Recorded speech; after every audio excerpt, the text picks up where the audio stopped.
Nesse vídeo, você vai entender o verdadeiro motivo do inquérito das fake news que está correndo no Supremo Tribunal Federal. Eu te peço, por favor, que você preste atenção em tudo que você vai ver aqui e saiba que isso pode e vai, em algum momento, atingir sua família, seus amigos ou até você mesmo. O que está acontecendo no Brasil é muito grave e você precisa ter noção disso. Por isso eu te peço, assista esse vídeo até o final. Em meio a mandados de busca e apreensão, inquéritos sem pé na cabeça e desmandos vindos principalmente por parte do ministro Alexandre de Moraes, nós temos dois paulistas inocentes que seguem presos, que é o Jurandir Alencar e o Antônio Bronzieri, que cometeram, entre aspas, o crime de ter ido protestar nas proximidades da residência do Alexandre de Moraes. Só para lembrar que o Brasil de 2020 está mais relembrando a Alemanha nazista dos anos 30. Né? Isso aí não pode continuar, a gente tem que se revoltar. Então passe essa mensagem adiante, porque nós temos que constranger, sim, no mínimo, é o que a gente pode fazer, as autoridades que estão cometendo mais este abuso. O seu direito de crítica, ainda que seja contra nós, não importa. E você tem o direito de criticar. Você já parou para pensar que esse inquérito só é contra as pessoas que apoiam o governo e o presidente Bolsonaro?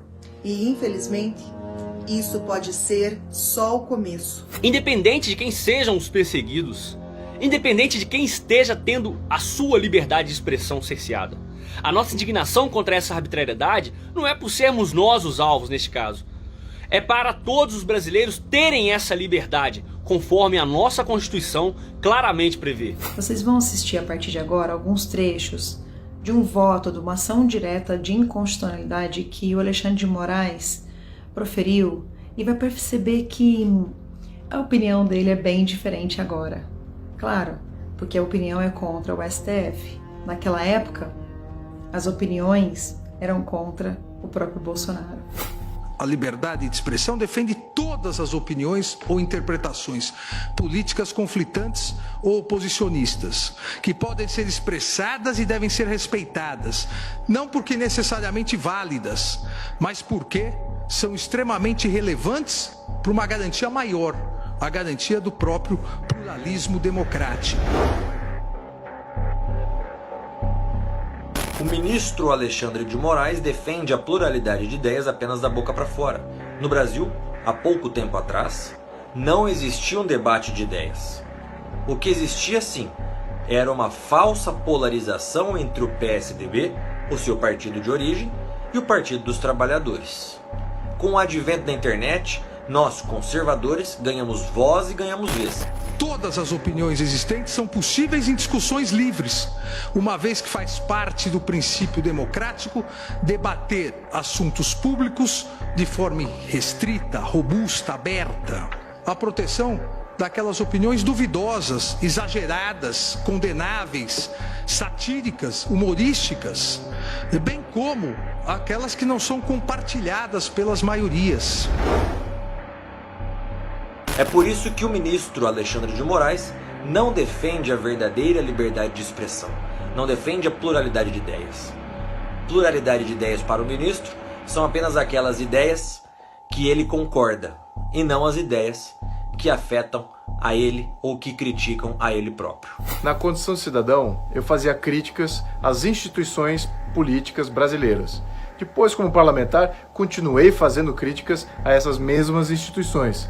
As críticas são fundamentais para que haja melhora, para que haja uma consciência mais expandida daquilo que deve ser feito. A liberdade de expressão é essencial para que a crítica flua sem nenhuma restrição, sem nenhuma regulamentação. Isto é o que é necessário para todos os países evoluírem. É a pedra fundamental de todos os países desenvolvidos. Lembremos-nos ainda aqui, rapidamente, dos estados totalitários do século passado, comunismo, fascismo e nazismo, onde as liberdades de expressão, comunicação, imprensa foram suprimidas e substituídas pela estatização e monopólio da difusão de ideias.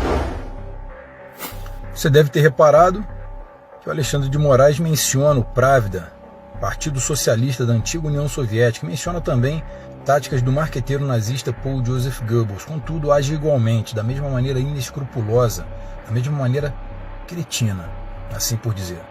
Não chamaremos mais de Alexandre de Moraes, mas sim Alexandre de Torquemada, em alusão ao grande inquisidor, assim conhecido, Tomás de Torquemada, o martelo dos hereges, que queria purificar sua terra com suas táticas, muito mais do que mesquinhas. Quem não quer ser criticado, quem não quer ser satirizado, fique em casa. Não seja candidato, não se ofereça ao público. Querer evitar isso por meio de uma ilegítima intervenção estatal na liberdade de expressão é absolutamente inconstitucional. Pois é, ministro. Se não quiser brincar, não desce pro play, não é assim? O senhor também se tornou uma figura pública. E como figura pública, tem que aguentar críticas. Tanto o senhor quanto o Bolsonaro. A minha vida foi revirada de perna pro ar. Não acharam nada, porque não tem. Para inventar factoides, fake news contra a minha pessoa. Em todos esses anos, Jair Bolsonaro tem sido a maior vítima de campanhas de difamação e de fake news, sobretudo nas eleições de 2018, e jamais tentou caçar a palavra de ninguém e censurar ninguém. Pelo contrário, é o maior defensor das liberdades individuais e da liberdade de expressão. Então por que somente com ele e com seus apoiadores que há essa censura e essa tentativa de nos calar? Tanto a liberdade de expressão quanto a participação política em uma democracia representativa somente se fortalecem em um ambiente de total visibilidade e possibilidade de exposição crítica. Afinal de contas, ministro Alexandre de Moraes, onde é que está a verdade das suas ações e das suas falas? Agora, em 2020 ou em junho de 2018? A liberdade de expressão constitui um dos pilares essenciais de qualquer sociedade democrática. A democracia não existirá onde a liberdade de expressão for ceifada. E ficaria quase impossível criticar os ocupantes de cargos públicos se não houvesse essa diversidade de ideias. A liberdade de expressão, a liberdade de manifestação são direitos e garantias fundamentais, tanto assim que estão previstos no artigo 5º da Constituição Federal. São cláusula pétrea, não podem ser revogados, muito menos atropelados por um inquérito totalmente ilegal. Estão querendo calar as nossas vozes e não podemos permitir. Precisamos continuar lutando por essa liberdade que é nossa. Não irão nos calar. Com tudo que você acabou de assistir, dá para entender que esse inquérito, além de imoral, ele é ilegal e inconstitucional, porque ele visa atingir apenas os apoiadores do governo e do presidente Bolsonaro, pessoas que lutam e falam em favor do povo brasileiro. Não podemos falar em democracia sem um judiciário independente, ser um legislativo também independente, para que possam tomar decisões.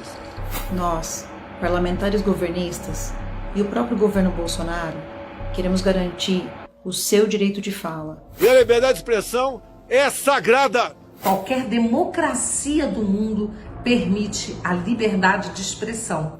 Se você compreender o sentido desse vídeo e o objetivo por trás de todo ele, você vai compreender o que é sentido de pátria. Querem tirar a mídia que eu tenho a meu favor sobre o argumento mentiroso de fake news. Estamos denunciando as arbitrariedades de ministros do STF ou de quem quer que seja. É diante do debate de ideias que a gente vai construir um país melhor. Nós somos um país livre. E vamos continuar livre, mesmo com o sacrifício da própria vida. Nós não podemos ter um Supremo Tribunal Federal que cale a sua voz.